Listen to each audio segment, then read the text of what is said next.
Well, today is Groundhog's Day, but Mesker Park Zoo is celebrating with a different creature. Today, the zoo celebrated Groundhog's Day with Hedgehog. Mesker Zoo Marketing Director Charlotte Rosner says Groundhog's Day was actually derived from Hedgehog Day. This year, we're taking this to a new level and being very authentic about the day. We're doing Hedgehog Day. And the cool thing about Hedgehog Day is the actual origins of Groundhog Day are derived from Hedgehog Day back in the Roman Empire. So I think that's really neat how we're actually being more authentic than the groundhog and going with the hedgehog. If you were counting on Puxatawny Phil, count on 6 more weeks of winter as Phil saw his shadow this morning. Remained at Tri-State Towing until February 3rd, at which time Sterling Credit Union repossessed the truck and had it towed to their lot. It has been on the lot since February 3rd. The truck bed cover was locked during all of these contacts. No law enforcement ever got into that because it was locked. The tow yard employees never got into it because it was locked, and the bank employees had not gotten into that area because it was locked until today. When they opened that up, they did discover human remains in the back. And again, we're not going to release any information as far as identity. We haven't been able to identify the body positively or anything like that. So that is the timeline for the truck going back to January the 10th.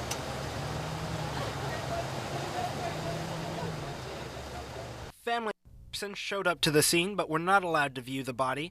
Police transported the body in the truck to be processed by a crime scene unit. The family of Fulkerson said that they have suspected foul play from the beginning and that they also believe that the Evansville Police Department were lax in following up on their complaints. Don Fulkerson, Richard Fulkerson's brother, said that the Evansville police would not even listen to any of the evidence he said he had. The whole time we have suspected this. There's foul play in this. Something's not right. There have been issues between them, and all kinds of issues. And I've called the detective the lead detective. He said, well, if your brother turns himself in, then maybe we'll do something about it. We'll listen to all your voicemails that you have. Access USA will keep you up to date on the story as it develops. Reporting for Access USA, I'm Jeff Wicke.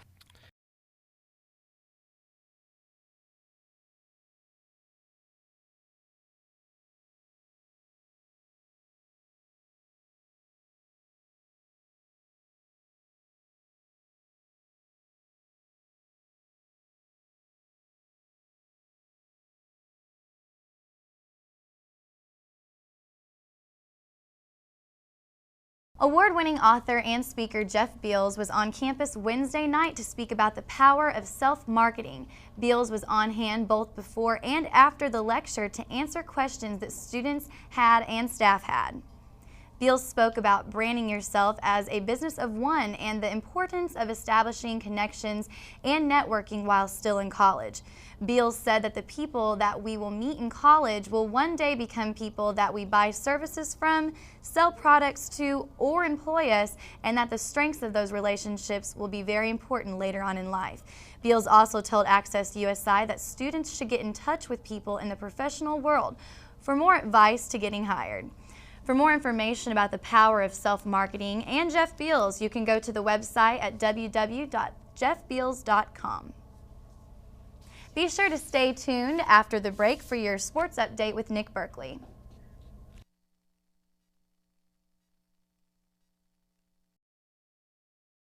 A USI student is hoping to win the wedding of her dreams. Melanie Mundi and her fiance Daniel are one of 5 finalists in a contest sponsored by E! Entertainment Online in the movie The Vow. The $25,000 grand prize includes the wedding gown and up to 5 bridesmaids dresses, the couple's wedding bands, registry gifts from Bloomingdale's, and a honeymoon in Los Cabos. To enter the contest, the couple had to submit their vows, and people can vote on which ones they like the most. Melanie said that neither her nor her fiance come from money, so winning the contest would mean she would be able to invite her whole family and could have the wedding she has always dreamed of. Melanie also told Access what she thinks sets them apart from the other couples in the contest. I've had a lot of medical issues, and the in sickness and in health definitely rings a bell. Daniel stood by me through everything. I had a seizure last year, and he drove me around for 6 months and to and from campus, to my doctor's appointments and everything. And then also I had a brain tumor and brain surgery, and he was there after my recovery process, and they found out that I may not be able to have children, and he's adopted, so he's totally fine with me not having children. Voting for the contest ends tomorrow. To see the couple's vows and to vote for them, you can go to eonline.com/thevow. USI had the honor of hosting Professor Michael Omolowa on campus today. Omolowa was a United Nations ambassador for Nigeria and is deputy chair for the governing board for the Commonwealth of Learning in Vancouver, Canada. Omolowa spoke about education in his native country of Nigeria. He detailed a short history of what it was like before the integration of the Western education system and how the Nigerian education system is struggling. The Director of Social Justice Education, James Dickerson, said that we as people must be aware that we are no longer living in just one country. One country to one culture, there's a ripple effect that happens, and that as academics, as students, as social workers, we have to be aware of these things, and we felt it was very important to bring that to the students of USI.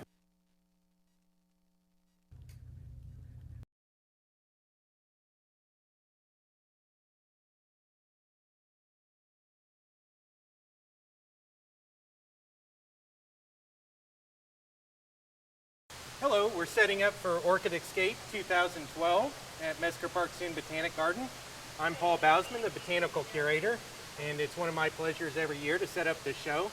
This year we're doing an epiphytic tree covered in all different kinds of orchids. We put the tree together on an armature and mossed it up, added a lot of the epiphytes to it, and then we have a display of terrestrial orchids down low, all these slipper orchids which are cascading down a moss hill that we made. We have a large variety of companion plants with the orchids like anthuriums and philodendrons, and we also bring in some of our very special orchids. What we start with are containerized plants, either from our greenhouse or growers, and we work them into displays based upon the color and form of the flowers and try to make attractive arrangements that are easy to photograph and easy to enjoy. Here you can see we put the smaller colorful orchids that take wetter conditions together, and then some of the larger oncidium types in the back that take drier conditions, so that we can take care of them throughout the whole show. Moving along, we have some more oncidium hybrids, and for our opening party we have thematic lighting up above, so everything has a warm, romantic, tropical feel to it. Here we have a cymbidium mixed in. So Orchid Escape gives us a chance to showcase the diversity of the orchid family all over the world, right here in our own rainforest. Hi, I'm Maria Spriggs, veterinarian at Mesker Park Zoo and Botanic Garden. I want to tell you a little bit about a research project that the zoo is involved in with American marten. The American marten is a small mammal. It's a carnivore, a member of the weasel family, weighs about 1.5 pounds, and lives in Michigan, which is where our research project is happening. This is really unique project because the zoo has collaborated with the Little River Band of Ottawa Indians in Manistee, Michigan, as well as Grand Valley State University in Grand Rapids, Michigan. This project is happening to determine more about the population, genetics, and health of the American marten in Manistee National Forest in the Lower Peninsula. And even though this is a species that we don't currently hold at our zoo, we believe that participation in situ conservation projects is very important, and it's one of the missions of the zoo. And so we're proud to be associated with a project working with native species in nearby Michigan, where as a zoo, actually a little bit of our input can go a long way for a species that isn't typically held in zoos. This is a portable anesthesia machine. Oftentimes wildlife research, even when the animals are being anesthetized, happens without a veterinarian being present. In this case, it's an advantage to the project that the zoo's involved because I'm able to bring some of my equipment from the zoo to the project. So with the gas anesthesia, the marten fall asleep very quickly, and we're able to do everything we need to do, and then they recover very quickly, which is really important, especially in the winter when it's very cold. We don't want those animals to be under anesthesia for very long. Also, while they're sleeping, we will get a variety of samples. I bring this kit, I call it the orange box, with me. We'll get a blood sample, we'll collect some scat or fecal sample, urine, hair, and then every marten will get an individual microchip. And this is a permanent identification so that if we trap that animal again later in time, we just have a scanner, we can scan it and we know that it's one of the project animals. As part of a general health assessment of the population, we're actually collecting blood samples from every marten and doing their lab work right away in the field using this totally portable blood work machine. So by the end of the day, I know what their kidney values are and liver values. All of this data will be compiled to create some normal ranges for this species, which previously hasn't been published. There's actually a lot of work that goes into finding the marten before I ever even show up on the scene to sedate them. For months prior to our trapping sessions, biologists will go out and set dozens of camera traps. And these are cameras that when motion is detected, will take a picture. And so that is how we help to narrow down within the forest where the martens are. And then once we have that general idea, we will sort of flood the area with live traps. We bait the traps with either a little bit of beaver meat or a little bit of venison or beef or chicken. And the martens, and then we place a lure sort of on the tree branches around the trap, so the martens will smell the lure, they'll come in, investigate the trap, and then they'll go in the trap, and the door, of course, shuts behind them. By the next morning, we'll find them. If there's a marten in the trap, we'll sort of gather the team together, set up our little mobile veterinary hospital to sedate the animal, get the samples, and place a radio collar.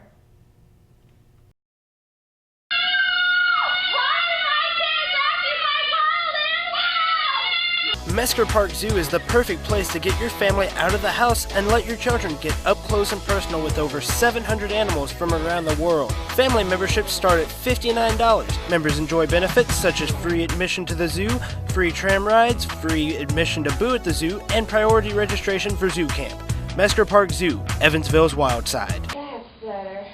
Time for a nap.